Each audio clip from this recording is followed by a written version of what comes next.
Hello everyone, good evening. So ఈరోజు మనం flex 45లో day 5లోకి enter అయిపోయాం. సో ఈ డే 5లో మనం తెలుసుకోబోతున్న టాపిక్ ఏంటంటే బ్రేక్ఫాస్ట్. అసలు చాలామంది బ్రేక్ఫాస్ట్ అనేది స్కిప్ చేస్తూ ఉంటారు.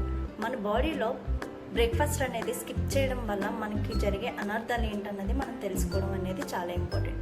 అందులో ఫస్ట్ వచ్చేసి మనకి మెటబాలిజం అనేది తగ్గిపోవడం జరుగుతుంది అండ్ ఎనర్జీ లెవెల్స్ అనేవి మనకి తగ్గిపోతూ ఉంటాయి. మూడ్ స్వింగ్స్ అనేవి ఎక్కువ రావడం జరుగుతుంది. హార్మోన్స్ అనేది ఇంబ్యాలెన్స్ అవుతూ ఉంటుంది అండ్ వెయిట్ అనేది ఎక్కువ పెరిగిపోవడానికి ఛాన్సెస్ అనేవి ఎక్కువగా ఉంటాయి.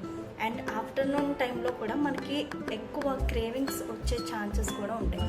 వీటిలన్నిటికీ మెయిన్ రీజన్ ఏంటంటే బ్రేక్ఫాస్ట్ అనేది మనం స్కిప్ చేయడం వల్ల ఈ ప్రాబ్లమ్స్ అన్నీ మనంతటా మనమే కొని తెచ్చుకుంటాం.